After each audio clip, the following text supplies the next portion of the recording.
Hello নমস্কার, কেমন আছো তোমরা সবাই? চলে এসেছি নতুন আর একটা ভিডিও নিয়ে। আর দেখো, আমি আগের দিন ফুচকা বানাচ্ছিলাম, নাচানাচি করছিলাম, তোমরা তো দেখেছো। আর এই ফুচকার সাথে আমার কিন্তু জড়িয়ে আছে জীবনের একটা বড় গল্প, তাই তো আমার ফুচকা এত পছন্দের। যাই হোক, তোমাদের সাথে সেই গল্পটাই আজ ভিডিওর মাধ্যমে শেয়ার করি। দেখো, ছোটোবেলায় যখন আমি ক্লাস 4-এ পড়ি, আমার বাবা গেছিলো জামাই ষষ্ঠী খেতে আমার মামার বাড়িতে। সেখানে আরও ভাই বোনেরা, মাসির ছেলে, মামার ছেলে মেয়ে সবাই মিলে এসেছিলাম। আর বাবা আমাদের একটা ফুচকা স্টলে নিয়ে গিয়ে বলেছিল ওরা যত খেতে পারে তত ওদের দিয়ে দাও। তো আমরা সবাই মিলে ফুচকা খাওয়া শুরু করেছি। এবার সবাই যে যার মতো খেয়েছে। আর তখনকার দিনে কিন্তু 1 টাকায় 2টো দিত, ঠিক আছে? তো তোমরা বুঝতেই পারছো 10 টাকারই 20টা ফুচকা হয়। তাহলে সেখানে একটা বাচ্চা ক্লাস 4-এ 3-তে পড়া বাচ্চারা কত খাবে? ওরকমই 10 টাকা 20 টাকার খাবে।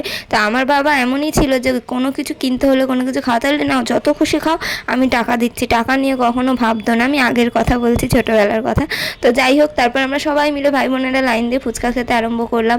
আর আমি তো খেতে খেতে ভুলেই গেছি যে কত খাচ্ছি। দোকানদারও কিছু বলছে না, আর বাবাও বলছে ঠিক আছে খাক খাক। খেতে খেতে যে আমি প্রায় 50 টাকার ফুচকা খেয়ে ফেলেছি। এখনকার দিনে 50 টাকার ফুচকা মানে ওই খুব বেশি হলে 10-12টা, তখনকার দিনে 50 টাকায় কিন্তু 100টা ফুচকা হতো। আর সেই ফুচকা খেয়েছি। আবার মামার বাড়িতে বিরিয়ানি টিরিয়ানি ভালো মন্দ খাবার, মাছ মাংস খেয়েছি। তারপরের দিন আবার বাসি খাবার খেয়েছি। খেয়ে তো আমার পেট খারাপ, বমি, হসপিটালে ভর্তি, মানে রেকর্ড করেছি ফুচকা খেয়ে। আর সবাই ওই নিয়ে আমাকে এখনও আর কি মারে যে ফুচকা খেয়ে হসপিটালে চলে গেছিলো ছোটোবেলায়। তো যাই হোক, এটা আমার খুবই মেমোরেবল একটা জিনিস, তাই তোমাদের সাথে শেয়ার করলাম। আর এদিকে দেখো আমার ফুচকাগুলো রেডি। কয়েকটা ফুচকা একটু ফোন আসছিলো, ধরতে গিয়ে পুরো গেছে। আর এখানে কয়েকটা ফুচকা খুব সুন্দর হয়েছে।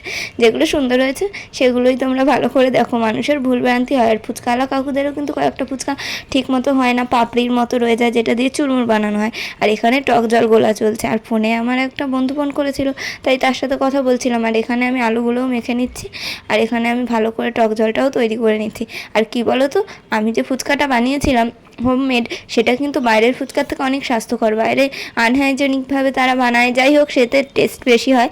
সেটা লোকে যাই বলুক না কেন যে নোংরা হাত থাকে, গ্লাভস পরে না, নোংরা জায়গায়, কিন্তু কেন জানি না বাইরের ফুচকার মতো টেস্ট আমরা কোনোদিনই ঘরে বানাতে পারি না।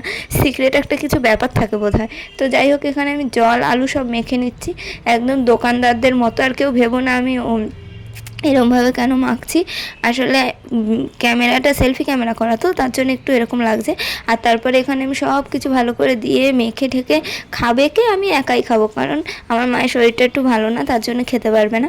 আর এখানে আমি খেয়ে খেয়ে আবার দেখছিলাম। তোমরা ভাববে এই মেয়েটা এরকম এটো করে খাচ্ছে আর দেখছো, কারণ আমি তো একাই খাবো না।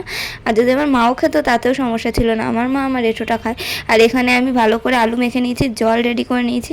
দেখো জলটা কি সুন্দর দেখতে হচ্ছে। ধনে পাতা ছিল না, তাই পুদিনা পাতা দিয়েছি, কারণ ফুচকাতে তো পুদিনা পাতাও চলে। আর এই যে দেখো, প্রথম ফুচকা আমি আমার মুখে ঢুকিয়ে নিলাম। এতটা টেস্টি হয়েছে কি বলবো। যেমন আলু মাখাটা সুন্দর হয়েছে, তেমন জলটা। ফুচকাগুলো হয়তো সব কটা খুব বেশি ফোলেনি। আর আমি ছোটো ছোটো ফুচকা বানিয়েছি কেন বলো তো, যাতে একবারে মুখে ঢুকে যাবে। দোকানদারদের মতো এই বড় ফুচকা বানাবো, মুখে ঢুকবে না, ভেঙে মুখ দিয়ে বেয়ে জল পড়ে যাবে, ওরকম ভালো লাগে না। আর টক জলটা সত্যিই খুব দারুণ হয়েছিল। সব থেকে বেশি ভালো লেগেছিলো টক জল আর আলু মাখাটা। তো যাই হোক, এখানে আমি খুবই আনন্দ করে ফুচকা খাচ্ছিলাম। তারপর দেখাচ্ছিলাম যে দেখো কয়েকটা ফুচকা পুড়ে গেছে, সেগুলো খাবো কি খাবো না ভাবছিলাম বসে বসে। তো যাই হোক, এখানে আমি ফুচকা খাই, তোমরা দেখো। আর যারা আমার ফুচকার রেসিপিটা দেখতে চাও, ফুচকার রেসিপি ভিডিওর লিঙ্ক আমি কমেন্ট বক্সে দিয়ে দেবো। আর যারা আমায় ফেসবুক থেকে দেখছো তারা আমার ইউটিউব চ্যানেলে গিয়ে আমায় সাবস্ক্রাইব করতে পারো। আর যারা ইউটিউব থেকে দেখছো তারা আমার ফেসবুকে গিয়ে আমায় ফলো করতে পারো। খুবই মজার মজার ভিডিও আসে আমার 2 জায়গাতেই। আর এখানে আমি তোমাদেরকে এটাই বলছিলাম, ফুচকাটা খুবই টেস্টি হয়েছে, তোমরাও বাড়িতে বানিয়ে খাও, বাইরেরটা বেশি খেও না, এইসবই আর কি জ্ঞান দিচ্ছিলাম। তো যাই হোক, আমি ফুচকা খাই, তোমরা দেখো লোভ দাও। তো সবাই সুস্থ থেকো, ভালো থেকো, আজকের মতো টাটা।